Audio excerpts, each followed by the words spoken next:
UKLO 1 year masters. No IELTS required up to 5 years visa. High visa success rate.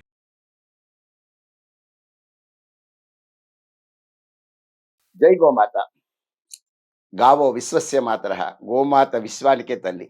ఈ సనాతన ధర్మానికి మూలమైన గోమాతని ఎప్పుడైతే మర్చిపోయామో, గోసేవయే గోవింద సేవ అని ఎప్పుడైతే మనం మర్చామో, ఈ సనాతన ధర్మానికి గ్లాని కలగటం అనేది జరుగుతోంది.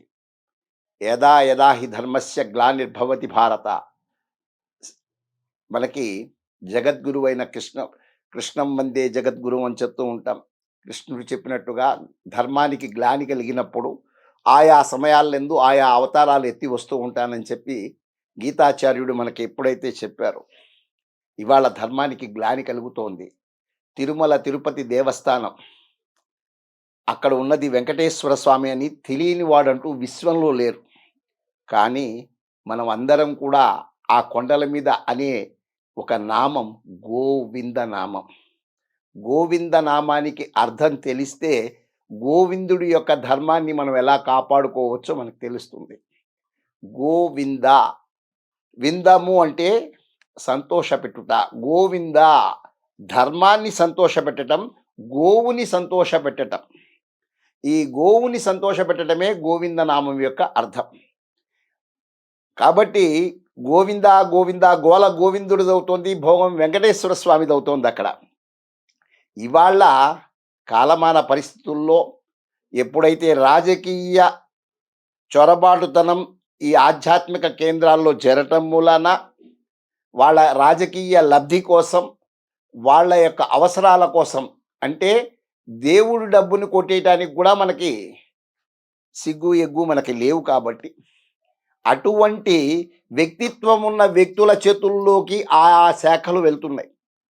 ఇవాళ మనం ఏ విధంగా మనం గనక రక్షించుకోవాలి? ఇవాళ 1500 కిలోల నెయ్యి అవసరం భక్తులందరికీ ప్రసాద వితరణ కోసం. ఈ ఆవు నెయ్యి, దేశీయ ఆవు నెయ్యి ఎవ్వరూ వాడటల్లా. మొన్న ఆయన చెప్తున్నారు, చైర్మన్ గారు చెప్తున్నారు, 1600 పెట్టి కొంటున్నామండి స్వామికి నివేదన కోసం అని. ఇవాళ నేను ఒక మాట చెప్తున్నాను, గోవులు గనక ఉంటే గోవిందుడి యొక్క సేవ జరుగుతుంది. ఇవాళ మీరు తిరుమల తిరుపతి దేవస్థానంలో గోశాల ఉంది. గోశాల నుంచి మీకు ఉత్పత్తి అవుతుంది. ఆర్టీఐ లేదు. ఎవరైనా నాలాంటి వాడు ఒక ప్రశ్న వేస్తే మీరు సమాధానం చెప్పరు. ఇవాళ ప్రైమ్ మినిస్టర్ గారు ఏం తిన్నారు, ఎక్కడికి వెళ్ళారు అని ఆర్టీఐలో నేను అడిగితే దానికి సమాధానం వస్తుంది. కానీ తిరుమల తిరుపతి దేవస్థానం నుంచి ఎటువంటి జవాబు రాదు. ఎందుకంటే వాళ్ళు అటానమస్ బాడీ అని చెప్తున్నారు. ఈ ఆర్టీఐ రూల్స్ ఉండి ఒక భక్తుడు గనక అడిగిన ప్రశ్నలకు సమాధానం చెప్పగలిగితే అక్కడున్న ప్రాబ్లమ్స్ ప్రపంచానికి తెలుస్తాయి.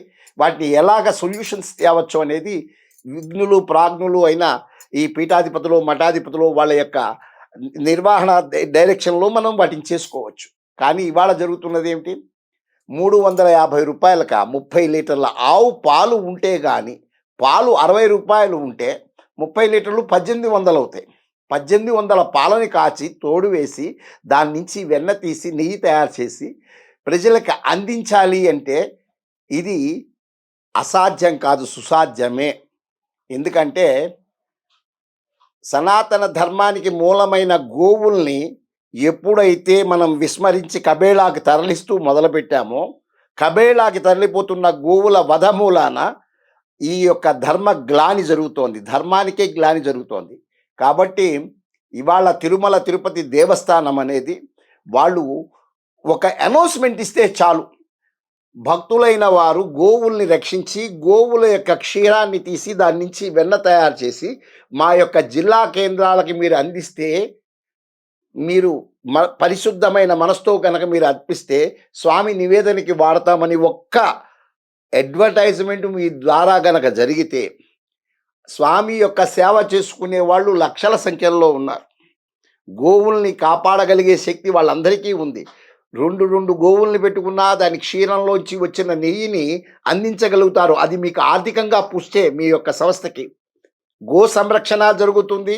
తద్వారా గోవుల ద్వారా వచ్చే నెయ్యిని సంపూర్ణంగా అందరికీ కూడా ఆరోగ్యప్రదమైన రుచికరమైన, విశ్వంలో ఎవరికి మా తిరుపతి లడ్డు ఇచ్చినా కూడా దాన్ని వెంకటేశ్వర స్వామి యొక్క అనుగ్రహంగా భావించి తినే మనలాంటి భక్తులు విశ్వం అంతా ఉన్నారు. కాబట్టి ఆ యొక్క శుచి, శుభ్రత, దాని యొక్క శుద్ధి పరిశుభ్రంగా ఉంచేందుకు కాబట్టి ఈ గోవుల్ని గనక మనం అందరం గనక పాలించి వాటి యొక్క పాలతో వచ్చిన నెయ్యిని మధించి తీసి అటువంటి వెన్నపూసతో నెయ్యి తయారు చేసి స్వచ్ఛమైన నెయ్యిని గనక తిరుమలకి గనక అందించగలిగితే పరోక్షంగా గోసేవ జరుగుతుంది. ప్రత్యక్షంగా జనావళి అందరికీ కూడా మంచి ఈ ప్రసాద వితరణ చాలా చక్కగా జరుగుతుందని, ఇది ఒక సూచన మాత్రమే. ఇది సూచనే కాదు, ఇది గనక ఆచరిస్తే, ఆలోచన వస్తే ఆచరణ జరుగుతుంది. ఆలోచన ఎందుకు రావట్లేదంటే 24 గంటలు మనము దీన్ని ఆర్థిక కోణంలో చూస్తున్నాం, ఆధ్యాత్మిక కోణంలో చూడటల్లా. ఆధ్యాత్మిక కోణంలో చూసేటైతే గోసేవయే గోవింద సేవ అవుతుంది. ఎందుకంటే గోవింద గోవింద గోవింద అని అరుస్తున్నాం. గోవింద అర్థం, దాని యొక్క పరమార్థం, గోవిందము అంటే గోవుల్ని సంతోషపెట్టినవాడా అని అనాలి. అటువంటి జ్ఞానం లేకుండా జ్ఞానం పెరగట్లేదు, కానీ తల మీద మటుకు జుట్టు పెరుగుతోంది. తల నీలాలు మాత్రం ఆయనకు అందిస్తున్నాం. ఆయన కూడా అరే రే వీడు జుట్టు ఎక్కువ పెంచుకుంటున్నాడు కానీ బుర్ర పెంచుకోవటం లేదని బాధపడుతూ ఆ గురిగిన జుట్టు ఆయన తీసుకుంటూ ఏడుస్తాడేమో అని చేతుల్లో లడ్డూ పెట్టి పంపిస్తున్నాడు. అటువంటి లడ్డూని కూడా అపవిత్రం చేస్తున్నాం మనం. అటువంటి లడ్డూలో కూడా కల్మషం చేస్తూ కలుషితమైన పదార్థాలన్నింటినీ కలిపి కాలకూట విషాన్ని మనందరికీ అందిస్తున్న ప్రభుత్వాల యొక్క చర్యల్ని మనం అందరం ఖండించాలి. అటువంటి జరగకుండా సనాతన ధర్మానికి రక్షకులుగా ఉన్న మన యొక్క పీఠాధిపతులు, మఠాధిపతులు, ధర్మ ప్రచారకులు అందరూ కూడా దీని మీద ఒక ఉద్యమంగా చేయాలి. కాబట్టి ఇవాళ మనం గోసేవ గోవింద సేవ అవుతుంది. గోవుల్ని పరిరక్షించుకోవాల్సిన బాధ్యత ప్రతి ఒక్కళ్ళ మీద ఉన్నది. ఇవాళ గోసేవ చేయటం మూలాన పర్యావరణ పరిరక్షణ అంటే, ఇది మనం అందరం ఉంటున్నది భూగోళము అంటున్నాం. భూ అంటే భూమాత, గో అంటే గోమాత. గోమాత లేని భూమాతే గందరగోళం అవుతుంది. కాబట్టి ఇటువంటి పర్యావరణ పరిరక్షణ, భూమి యొక్క సస్యశ్యామలం, ఆధ్యాత్మిక శక్తి. ఎందుకంటే ఎప్పుడైనా సరే మనం తినే ఆహారం మూలాన ఆలోచన, ఆలోచన మూలాన ఆచరణ, ఆచరణ మూలాన ఆనందం కలుగుతాయి. అటువంటి ఆహార కాలుష్యం అయిపోయింది, అంతా కాలుష్యం అయిపోయింది. చివరికి ప్రసాదం కూడా కాలుష్యం అయిపోతుంది.